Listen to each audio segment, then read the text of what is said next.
Activities and follow-ups are the backbone of task management in Odoo 90. In this video, let's learn how to use them correctly and follow best practices step by step. The very first step is to understand what activities are. So first of all, I'll open the sales module. Okay, so activities in Odoo are reminders or actions like calls, emails, meetings, or to do. So they ensure nothing slips through the cracks. Now here in the sales module, you can see the activities. Okay, so these things or these activities helps you to ensure that nothing like you don't miss out anything. Like in situations like you have to call a customer, you have to send a quotation follow up, or even schedule a meeting. Okay, you have to make sure that you won't miss out anything. So for that, you can use these activities. So where activities are used, that is the next question that comes. So activities can basically be created from almost every module. Okay, so in this is sales module. In sales, you can see these activities over here. Similarly, you have the CRM, inventory, accounting, and more. Okay, as I said before, almost every module has this activity. So anywhere you see this clock icon, that means activities are available over there. Okay, so the next question comes, how to create an activity. So simply open any record. Okay, it can be like a lead or a sale order, whatever it is. So here I've currently opened an activity section. So going to orders, I'm going to open a sale order. Now here you have a lot of sale orders. Okay, so for y'all to create an activity, you can see this clock icon over here. Now here this sale order has an activity schedule, so I'm not taking that. Let's take a random one and click on the clock icon, which will show you a message called schedule an activity. So click on schedule an activity and such a wizard appears. So from here, you can actually create an activity. Okay, so you have to choose the activity type like call, email, to do, meeting, the UBO form request, document, or even signature. Okay, and if you are choosing the whatever activity are you choosing, that will be the summary of the call. Then you have to make sure you set a due date. Okay, due date is already set over there. Then you have to assign it to a responsible user. You can use you can assign it to any of the user, and then you have to add a short note. Now, there are certain people who forget why they even created an activity, and this feature is for those guys.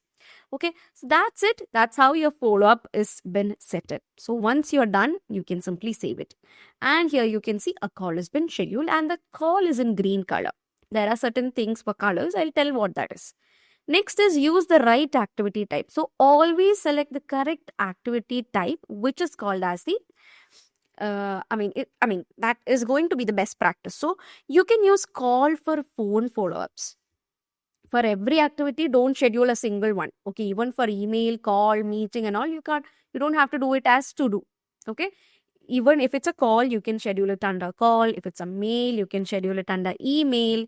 Then you can use meeting for discussions and all. You can use to do for internal task. Likewise, now you have to practice it likewise itself. Otherwise, you will be adding everything under to. Now, not everyone, but there are certain people who only use this particular thing, which is to do. So make use of all the features that are provided. Okay, so this keeps your work very structured and clear as well. Then the other thing that I have to talk about is to set the realistic due date. So never leave activities without a due date. Okay, only with due days you can actually keep track of the activity. Now these colors also depend on the due date. Now you can see these red ones. These are the activities that have passed the due.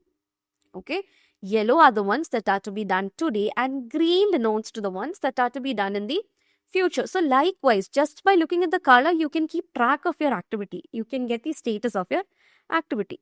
So you can set realistic deadlines. So the follow-ups happen on time, not too early, not too late. Likewise.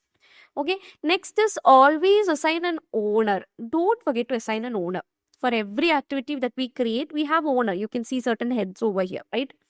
So if it's not assigned, it's likely to be ignored. So the best practice is to assign the person who must take the action. If I am the one who have to make the call, then assign it to me. Okay, if you are the one who have to make a meeting, or then I have to assign it to you. Likewise, the best practice is always to keep a person who must take the action. And next is marking an activity as done, not just creating it and putting it there as such. That's not the way it works, right? So, what you have to do is you always have to mark it as done when it's done. So, you should keep your records clean. So, this discuss, I'm just opening it. If it's done, then you have to simply click on tick and then you can write a feedback. So that I'm just putting it as completed, done. So that activity is gone from there. Like I have done it. That activity is clear right now. So this manages the track process and automatically suggests the next follow up. Okay. Then you can schedule the next follow up. Like once one is completed, the other one comes. So good follow-ups are continuous. That's the best practice. So after completing one activity, schedule the next one immediately. In certain cases where follow-ups are required, you can do that. For example, a call is done, then comes an email, then comes a meeting, and then you can close it. So if you are marking this particular thing as done, then it asks done and schedule next. So you can schedule next corresponding to this one. Okay. Likewise, it has to be done. And then you can use the activity view daily to start your day with the activity dashboard. So go take a look at the activity dashboard so you all know what activity to do, when to do, which are which have been done already, which are to be marked as done. All things can be tracked simply from the activity tab itself. So this should be your daily checklist. Okay, that's another best practice. Then keep notes short and clear. Write short, meaningful notes. Like in case here you have an activity, if you want to mark it as done. So this is the feedback that you're going to write. Okay, if you are going to schedule a new one, here comes the note. So a bad example is what I did just before. I just give it as completed. So you will see like people giving called customer and all. So a good example is that you have to make it a detailed one. Called customer, asked for revised quotation by Friday. So you all know what happened in that call. It's like noting the minutes of meeting and all. Okay. So clear note equals to better collaboration. So finally, I'll give you the recap of the best practices. One is always set due days. Next is use the correct activity types. Then comes assign activities properly.